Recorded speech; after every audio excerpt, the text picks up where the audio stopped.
You're not alone in feeling alone. Let me say that again, because you need to hear it. You are not alone in feeling alone right now. Millions of people, including Christians, are experiencing the deepest, most painful loneliness they've ever felt. They're surrounded by people but feel completely isolated. They're connected on social media but feel utterly disconnected in real life. They go to church, they smile, they say they're fine, but inside, they're drowning in loneliness. And most of them think they're the only ones. They look around and see everyone else seemingly happy, connected, fulfilled. And they wonder, what's wrong with me? Why am I so alone? Why can't I connect with people the way they do? But here's the truth. Loneliness is an epidemic. Studies show that loneliness has reached all-time highs, especially after the pandemic. People are more isolated, more disconnected, more alone than ever before in human history. And Christians are not immune to this. In fact, sometimes Christians feel the loneliest because they're not just dealing with physical isolation, they're dealing with spiritual isolation. They feel disconnected from God. They feel like no one understands their struggles. They feel like they can't be honest about their pain because they're supposed to have it all together. And so they suffer in silence. They put on a mask. They pretend they're fine. And the loneliness gets worse. If that is you, if you're feeling alone right now, I need you to know something. The Apostle Paul understood exactly what you're going through because Paul experienced loneliness at a level most of us will never experience. Near the end of his life, while facing execution in a Roman prison, Paul wrote his final letter, 2 Timothy chapter 4, and in that letter, he opened up about something most Christians don't talk about. He was alone, abandoned, forsaken by almost everyone he poured his life into. Listen to his words in verse 16. At my first offense, no one came to my support, but everyone deserted me. Everyone deserted him. Paul, the great apostle, the church planter, the man who had sacrificed everything for the gospel, was alone. The people he'd mentored, the churches he'd established, the friends he'd made when he needed them most, they weren't there. And if Paul experienced that kind of loneliness, that loneliness is not a sign that something is wrong with you. It's not evidence that you're spiritually weak. It's not proof that God has abandoned you. It's part of the human experience, even for the most faithful, devoted, committed followers of Jesus. But here's what makes Paul's story so important. He didn't just experience loneliness. He wrote about it. He processed it. And he found hope in the middle of it. And what he discovered in his loneliest moments is exactly what you need to hear today. Before we go any further, if you're struggling with loneliness right now, I want to invite you to subscribe to this channel. We're exploring Paul's letters with honesty and depth, addressing real struggles that real Christians face. Click subscribe so you don't miss what comes next. And now, let's dive into what Paul would tell you if you're feeling alone today. Paul's loneliness wasn't just circumstantial. It was relational, emotional, and spiritual, and it came in layers. First, there was physical isolation. Paul was in prison. He was chained. He couldn't go anywhere. He couldn't visit the churches he planted. He couldn't travel to see friends. He was stuck, confined, isolated. If you've ever felt physically stuck, whether because of illness, circumstance, location, or limitation, you understand that kind of isolation. You're trapped in a situation you can't escape, and the walls closing around you. Second, there was relational abandonment. Paul writes in 2 Timothy chapter 4, verse 10, Demas, because he loved this world, has deserted me and has gone to Thessalonica. Demas was one of Paul's co-workers, someone he trusted, someone he'd invested in. And when things got hard, Demas left. He chose comfort over loyalty. He chose the world over the mission. And Paul was left alone. If you've ever been abandoned by someone you trusted, a friend who walked away, a mentor who disappeared, a community that rejected you, you understand that kind of loneliness. It's not just being alone. It's being left behind by people you thought would stay. Third, there was emotional exhaustion. Paul had spent decades pouring himself out for others. He planted churches, written letters, discipled believers, endured persecution, suffered beatings, faced constant opposition, and now, at the end of his life, when he needed support, most people were gone. If you've ever felt emotionally drained, like you've given and given and given, but no one is there for you when you need them, you understand that kind of loneliness. It's the loneliness of feeling unseen, unappreciated, forgotten. And fourth, there was spiritual isolation. Paul was facing execution. He knew his time was short. He was processing what it meant to die, to leave this world, to step into eternity. and very few people could understand what he was going through spiritually. If you've ever felt like no one understands your spiritual struggles, like you can't talk to anyone about your doubts, your questions, your fears, you understand that kind of loneliness. It's the deepest kind of isolation because it touches your soul. Paul experienced all of this, and yet, in the middle of his loneliness, he wrote words that have given hope to millions of people for 2,000 years. Because Paul discovered something in his isolation that changed everything, and that's what we're going to explore in this message. If you're feeling alone right now, stay with me, because Paul has something to tell you.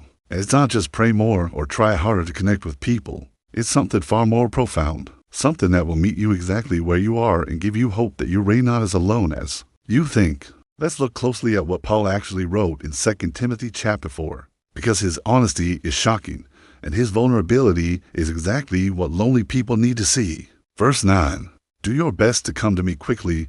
Paul is asking Timothy, his spiritual son, his closest disciple, to come visit him, and the urgency in his words is palpable. Come quickly, not someday, not when it's convenient, quickly, because Paul is alone, and he needs companionship. There's no shame in that. There's no pretending. Paul, the great apostle, admits, I need you. I'm lonely. Please come. And that is the first thing Paul would tell you if you're feeling alone. It is okay to admit you need people. It's okay to ask for companionship. It's okay to say, I'm lonely and I need someone. Our culture tells us we should be independent, self-sufficient, strong enough to handle everything on our own. But Paul, one of the strongest, most resilient people in history, says, I need people. I need connection. I need companionship. And if Paul could admit that, so can you. Then Paul lists the people who've left him. Verse 10, Demas, because he loved this world, has deserted me and has gone to Thessalonica. Crescens has gone to Galatia, and Titus to Dalmatia. Demas deserted him. Crescens and Titus left for ministry elsewhere. And while Crescens and Titus had legitimate reasons, the point is, they weren't there. Paul was alone. Verse 11, only Luke is with me. Only Luke, out of all the people Paul had invested in, discipled, mentored, and worked alongside, only one person remained. Only Luke stayed. And if you've ever felt like everyone has left you, like all your friends have moved on, all your relationships have faded, all your connections have disappeared, you understand what Paul is saying. Sometimes, even when you've been faithful, even when you've been a good friend, even when you've invested in people, you end up alone. It's not always because you did something wrong. It's not always because people don't care. Sometimes life happens, people move, circumstances change, priorities shift, and you're left feeling isolated. Paul experienced that, and he didn't spiritualize it. He didn't pretend it didn't hurt. He said it plainly, everyone deserted me. Only Luke is with me. That's the honesty we need in the church. Not fake smiles and I'm blessed, but real, vulnerable honesty. I'm lonely, people have left, and it hurts.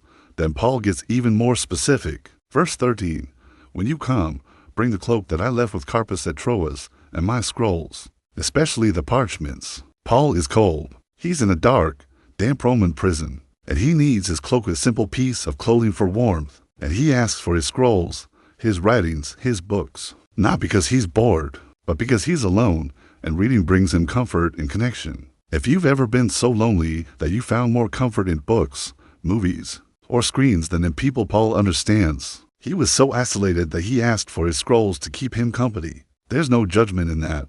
There's just reality. Loneliness drives us to find comfort wherever we can, and sometimes when people aren't available, we turn to other things. But then Paul writes one of the most painful verses in all his letters. Verse 16, at my first defense, no one came to my support, but everyone deserted me. May it not be held against them. Paul had a legal hearing of defense before Roman authorities, and no one showed up. No one stood with him. No one supported him. Everyone deserted him. Imagine that.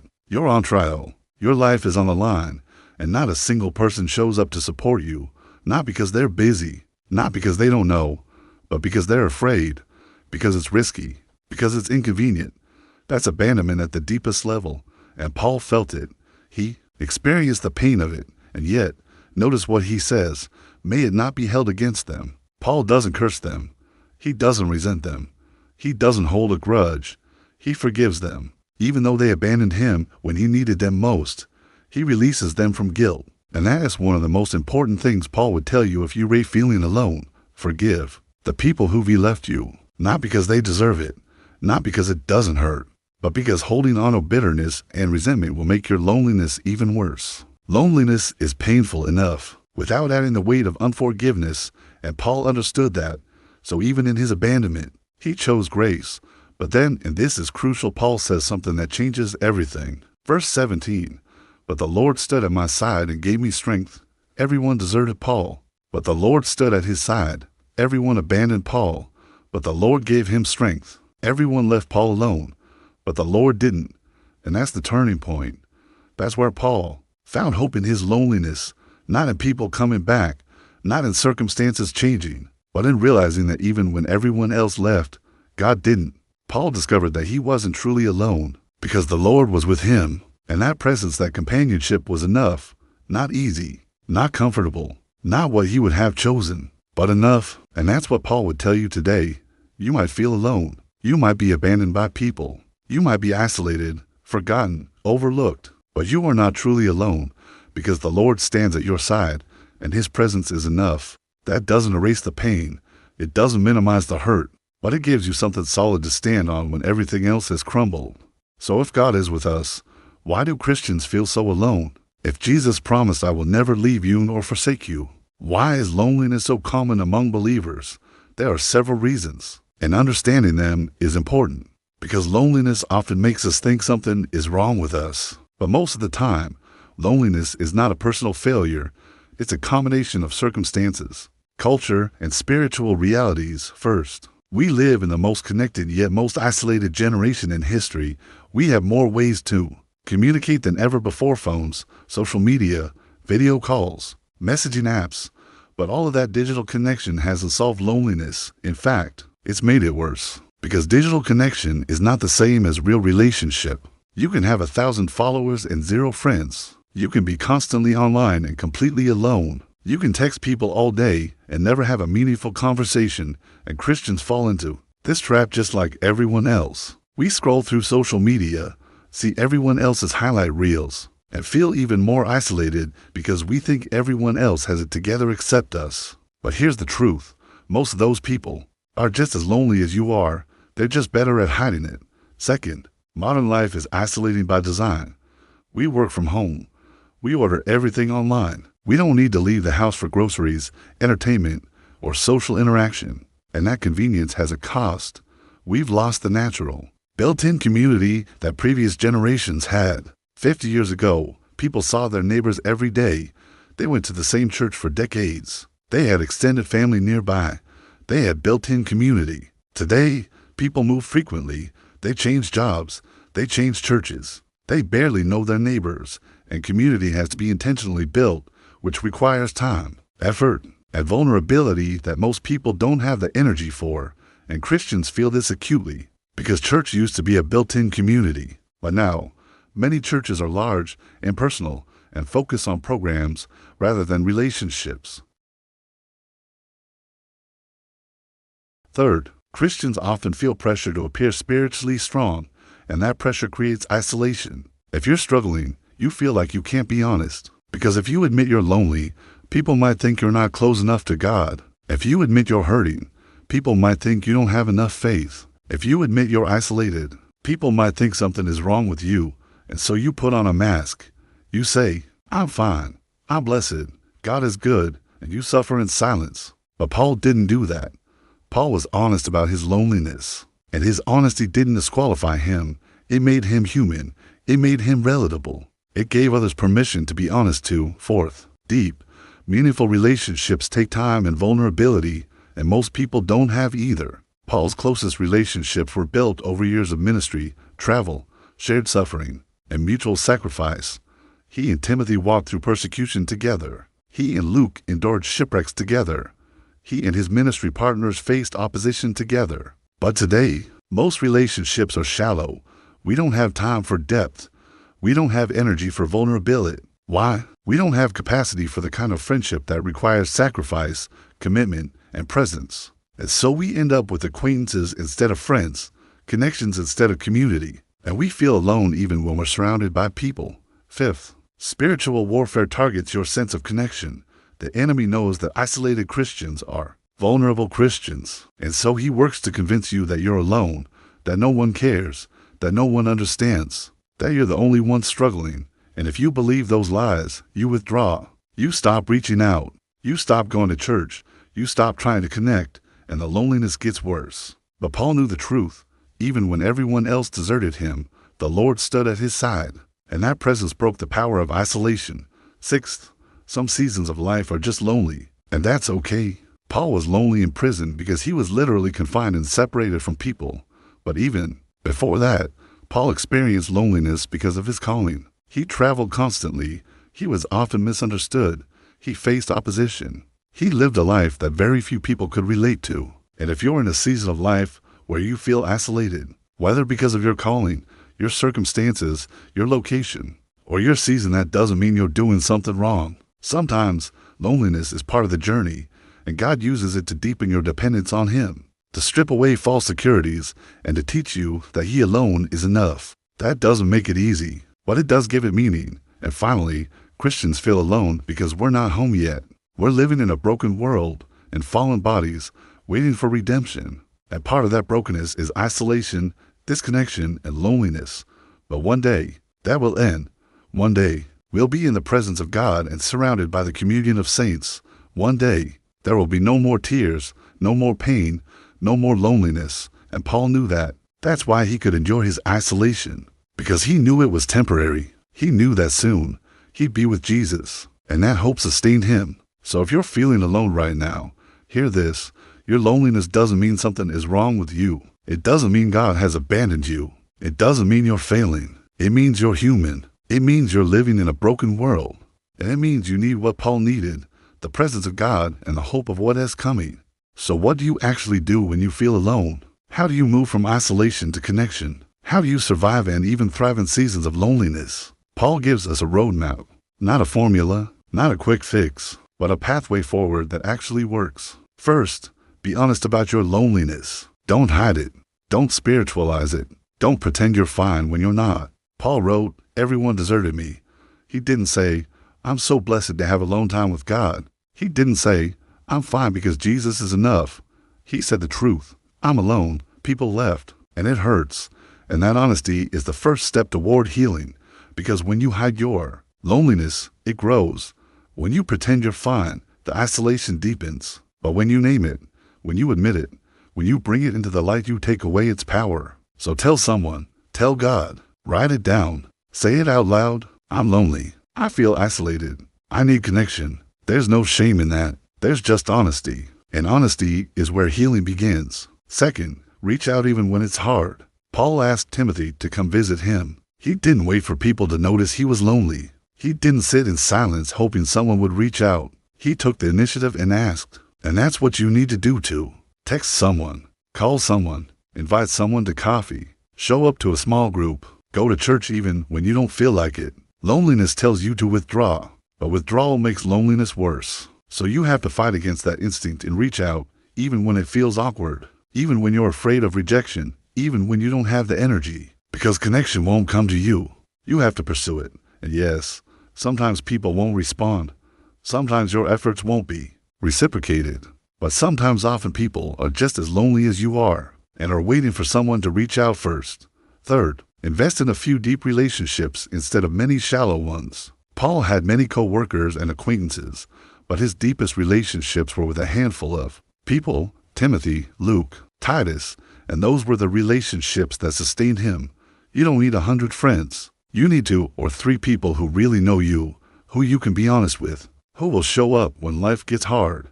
And building those relationships takes time. It takes vulnerability. It takes showing up consistently, sharing your struggles, and being there for others.